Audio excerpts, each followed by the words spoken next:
Pour votre information, le film qui suit est interdit aux mineurs.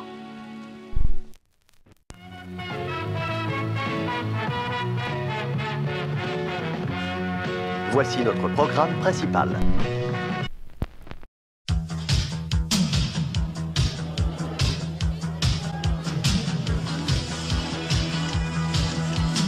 Salut, bienvenue à la Nécro de Strip Show numéro 9. Aujourd'hui, je vais te parler d'un film d'horreur, le premier film 100% gore, 100% comique de l'histoire du cinéma, The Toxic Avenger, réalisé par Lloyd Kaufman en 1984. Alors Joe, Toxic Avenger, ça parle de quoi? Salut Cyril, aujourd'hui on va parler de The Toxic Avenger. Alors de quoi ça parle? Eh bien tout commence lors de la visite de la centrale nucléaire de Tchernobyl.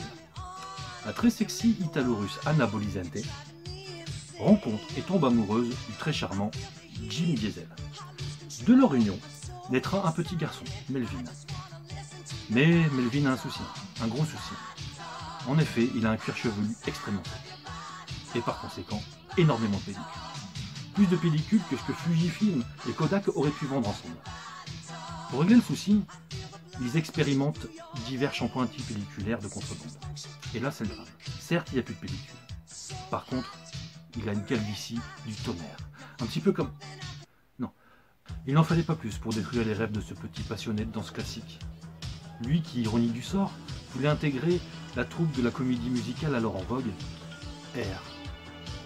Cheveux en ondée. Histoire de s'adonner à sa passion, on le voit souvent déambuler dans les rues du New Jersey, affubé de son petit tutu rose et d'un étrange balai à franges. À franges, encore la passion des cheveux et de la coiffure. Joe, je remarque que tu traites les sujets de mieux en mieux, c'est impressionnant. C'est vraiment terrible, mais on en reparle après, s'il te plaît. D'accord? Bref, The Toxic Avenger, ça parle de quoi? Melvin, il habite dans la ville de Tromaville, chez sa mère ultra collante. C'est une espèce de gringalet, souffre-douleur, prépubère imberbe, qui n'a pas passé le cap de la branlette. Je te vois déjà en train de me dire que c'est quelqu'un que tu connais, bah non, tu vas être déçu, c'est pas Donovan. Je sais bien qu'il est prédisposé à jouer dans les films où il se fait foutre sur la gueule à longueur d'année, mais là pour une fois c'est pas lui. C'était bien essayé, mais c'est dommage. Donc Melvin et non Donovan travaillent comme balayeur dans une salle de fitness où se côtoie tout le gratin de la ville, c'est peu dire. Suite à une bonne blague qui tourne mal, il tombe dans un flux de produits toxiques et va se transformer en Toxic Avenger. Devenu super-héros, il va décider de faire gêner la justice à Tromaville. Voilà, tu y es, oublie tout ce que tu as déjà vu au cinéma, tu es devant un film issu de la société Trauma. Tout y est déjanté, dégénéré, il n'y a aucune limite à ce que tu peux voir ni entendre. Si tu connais la série South Park, c'est la même chose mais en live. Les enfants, les handicapés, les chiens, la politique, la religion, tout est malaxé, recraché. Trauma a été créé en 1974 par Lloyd Kaufman et Michael Herz. Leurs films ont des budgets dérisoires dont les thèmes récurrents sont le sexe, le gore, l'ultra-violence et un humour très en dessous de la ceinture. C'est l'une des rares sociétés indépendantes de films de genre au monde et elle a son compteur plus de 120 films. Pour Toxic Avenger, son réalisateur Lloyd Kaufman part en roue libre totale et réussit même en 1984 à faire sortir son film au cinéma. La violence extrême et son humour explosent toutes les productions de films de super-héros, justiciers, certes bien faits, mais totalement insipides que l'on connaît depuis des années. La seule franchise à sortir son épingle du jeu reste les Gardiens de la Galaxie de James Gunn. Et tu seras surpris d'apprendre que ce réalisateur surdoué a commencé à écrire et à réaliser pour la société Trauma.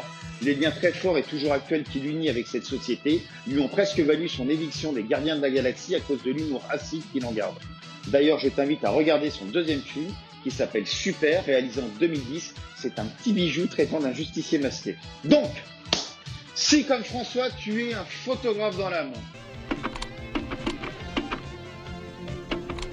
ce qu'on a fait. si tu aimes les chiens à sa mère, Elle a un chien. si tu aimes le milkshake à la cerise, si tu aimes l'ambiance des salles de sport,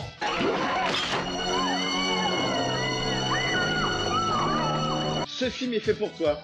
Prochaine nécro la semaine prochaine. D'ici là, sois prudent et sors couvert. Ciao, ciao.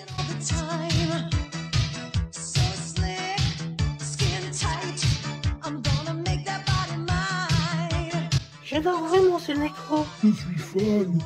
Ce que je préfère, c'est Cyril. Tiens, je l'imite avec ses lunettes. Arrête, Si tu aimes les c'est films, sacrilège. C'est incroyable qu'on soit jamais d'accord. Si seulement il y avait une astuce pour la séduire. J'étais pourtant bien parti avec la même coupe de cheveux que Cyril.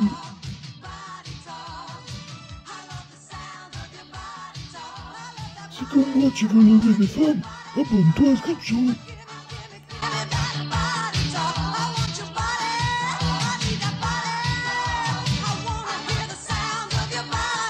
Je te dis que c'est pas Donovan. C'est pas difficile. Si tu aimes les films qui aiment les grands-mères, Oh, quelle belle journée! ça c'est très con, ça. Ça c'est très con. Allez, coupe.